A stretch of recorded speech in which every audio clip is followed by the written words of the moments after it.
بہت سے لوگوں کو نہیں معلوم ہوتا ہے۔ ایسے ہی عشاء کی نماز میں بہت سے لوگوں کو یہ نہیں معلوم ہوتا ہے کہ وطر پڑھے جاتے ہیں یا نہیں پڑھے جاتے ہیں۔ میں ہر کسی کی بات نہیں کرتا، اکثر لوگوں کو معلوم ہوتا ہے، لیکن اکثر لوگوں کو یہ نہیں معلوم ہوتا ہے کہ وطر کی نماز کیسے پڑھی جاتی ہے۔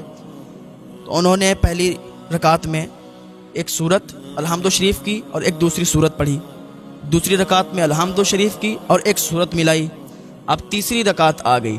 سو لوگ نہیں سمجھتے ہیں، وہ سمجھتے ہیں کہ اس بار میں ایسے ہی رکوع سجود کرنا ہے، تو ایسا نہیں ہے۔ الحمد شریف اور سورت کے بعد ان کو پھر سے نیت جیسے باندھتے ہیں ویسے پھر سے نیت باندھنی ہے اور پھر دعائے قنوت پڑھنا ہے۔ اب مسئلہ یہاں پر یہ آتا ہے کہ ہم کو تو دعائے قنوت یاد ہی نہیں ہے، تو اگر یاد نہیں ہے تو یاد کریں، اور اگر نہیں یاد ہوتی ہے تو پھر کوئی سی بھی دعا پڑھ لیں، اللہم ربی جعلنی مقیم الصلاۃ، یہ بھی پڑھ لیں۔ اگر یہ بھی یاد نہیں ہے تو اللہم ربنا آتنا فی الدنیا، یہ والی، مطلب جو بھی دعا آپ کو یاد ہے وہ پڑھ لیں اور اس طریقے سے اپنے وطر کی نماز ادا کریں۔ دوسری اور بھی بہت چیزیں ہیں جو لوگ اس کو نہیں سمجھ پاتے ہیں، جیسے مان لیجئے وضو کرنے کے لیے بیٹھے، اب وہ کیا کرتے ہیں، بہت سے لوگ کیا کرتے ہیں کہ جب ہاتھ دھوتے ہیں، ہاتھ دھونے میں وہ اوپر سے لوٹے سے پانی ایسے ڈالتے ہیں، اوپر سے۔ اکثر لوگوں کو یہ مسئلہ نہیں معلوم ہوگا، پانی اوپر سے ڈالتے ہیں، جب پانی اوپر سے ڈالیں گے تو وضو نہیں مانا جائے گا، لیکن پانی اگر ایسے ڈالیں گے، ادھر سے پانی ڈالیں گے تب وضو مانا جائے گا، اور اگر ادھر سے نہ ڈالا، آپ نے ڈائریکٹ ادھر سے ڈالا اور ایسے کر کے دھو لیا تو وضو نہیں مانا جائے گا۔ ہمارے استاذ ہیں علامہ قاضی شہید عالم صاحب، اللہ انہیں لمبی عمر عطا فرمائے، بہت بہترین عالم دین ہیں۔ جب درس کے ٹائم بیٹھے تھے انہوں نے یہ مسئلہ سمجھایا تھا کہ پانی اگر ادھر سے کوئی ڈال کے ہاتھ دھوتا ہے اس کا وضو ہوگا، لیکن اگر ادھر سے ڈال کے، کونی کے سائڈ سے ڈال کے ہاتھ دھوئے گا تو وضو نہیں۔ ایسے ہی بہت سے لوگ ٹنکی جو ہوتی ہے نا، ٹنکی میں ایسے ہاتھ لگا دیتے ہیں اس طریقے سے، تو ایسے ہاتھ لگا کے اگر کسی نے سے دھو لیا تب بھی نہیں وضو ہوگا، ایسے ہاتھ لگا کے دھونا پڑے گا، پہلے ایسے دھو لو، یہ صحیح طریقہ ہے، بہت سے لوگوں کو نہیں معلوم ہوگا۔ دوسری چیز یہ ہے کہ پاکی کس طریقے سے حاصل کی جائے۔ بہت سے یہ لوگ سمجھتے ہیں، وہ مسئلے میں نے کئی بار بیان کر دیے ہیں، بہت سے لوگ سمجھتے ہیں کہ اب ہم تو ناپاک ہیں، تو ناپاک وہی کس سے احتلام وغیرہ ہو جائے، منی خارج ہو جائے، شادی شدہ ہے، جمعہ وغیرہ کیا تب وہ ناپاک ہو گیا۔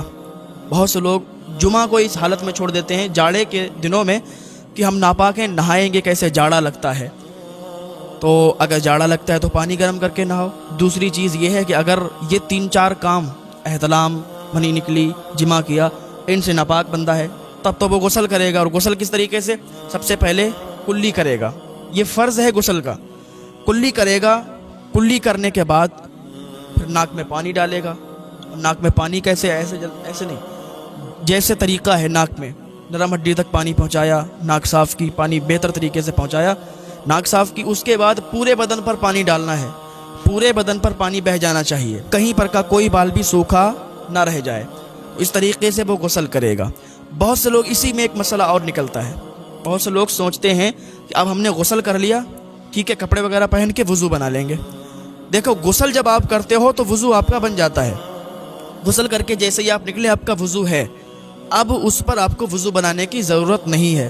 اگر آپ چاہتے ہیں کہ وضو علی الوضو کر لیں تو پھر ثواب ہے، بہتر کام ہے، آپ کر سکتے ہیں، لیکن غسل کرنے کے بعد پھر وضو بنانے کی ضرورت نہیں پڑتی ہے۔ تو بات چل رہی تھی طہارت کی، تو بہت سے لوگ سمجھتے ہیں کہ اگر ہم کہیں پر بیٹھے ہیں یا کوئی ذکر چھڑ گیا اور نماز کا بھی ٹائم ہو رہا ہے اور ہمارے کچھ قطرے نکل گئے، دیکھو پہلی بات تو یہ بہت بڑا گناہ ہے کہ لوگوں میں بیٹھ کر پھر ایسی گندی فحاشی باتیں کرنا جن کے ذریعے سے پھر تمہاری نمازیں بھی خراب ہوتی ہیں۔ تو اگر کوئی قطرہ نکلا تو اب وہ دیکھا جائے گا کہ وہ قطرہ منی ہے، بدی ہے، مزی ہے، کیا ہے۔ تو اگر پیشاب کے قطرے ہیں تب تو بندہ ناپاک نہیں ہوا، کیونکہ وہ پیشاب کے قطرے ہیں، اس کو کپڑے کو بدل دو یا اتنا کپڑا دھل دو اور وضو کرو، وضو کرنے کے بعد پھر نماز پڑھنے جاؤ۔ تو ایسے یہ مسئلے ہیں، لوگ ان کو اگنور کر دیتے ہیں، پوچھتے نہیں ہیں، بہت سے لوگ شرم کرتے ہیں کہ اگر یہ پوچھیں گے تو ایسا کیا۔ دیکھیے، مسئلے کی بات میں شرم نہیں کرنا چاہیے، جو بھی مسئلہ ہو اس کو پوچھ لینا چاہیے، نہ اسی غفلت میں لوگ پھنسے رہتے ہیں کہ پوچھیں یا نہ پوچھیں، پوچھیں یا نہ پوچھیں، اور گناہ پہ گناہ کرتے جاتے ہیں۔ تو نماز کے اندر کوئی سستی نہیں. نماز کے اندر جو بھی بات پوچھنی ہو ڈائریکٹ پوچھیں, عالم دین سے پوچھیں, مسجد کے امام صاحب سے پوچھیں, کسی بھی عالم سے پوچھیں, اچھے اور بہترین عالم سے. اپنے آپ کتابیں پڑھ کر اور فیصلہ کرنے کا حق آپ کو نہیں ہے, یا تو پھر آپ عالم ہوں. بہت سے لوگ ہوتے ہیں نا اپنے آپ کتاب پڑھ کر اور پھر عالم صاحب کو پھنساتے ہیں, مسجد کے امام کو پھنساتے ہیں کہ امام صاحب ہم نے تو یہ پڑھ لیا تھا, ہم نے تو ایسا پڑھا, آپ نے ایسا بتایا. لیکن وہاں پر دیکھو کہ آپ نے پڑھا کتنا, اس کے بعد پھر لکھا کیا ہے, اس کی اصل کیا ہے. آپ نے پورا نہیں پڑھا, جتنا آپ کے مطلب کا تھا آپ نے پڑھ لیا, باقی جا کے امام صاحب سے بحث کرتے ہیں. تو جو امام صاحب سے بحث کرتے ہیں پھر وہ لوگ کبھی کامیاب نہیں ہوتے. جو امام صاحب کو آ کر کے نئی نئی باتوں سے الجھاتے ہیں, ستاتے ہیں, ان کے نکالنے کی کوشش کرتے ہیں, تو ایسے لوگ پھر کامیاب نہیں ہوتے.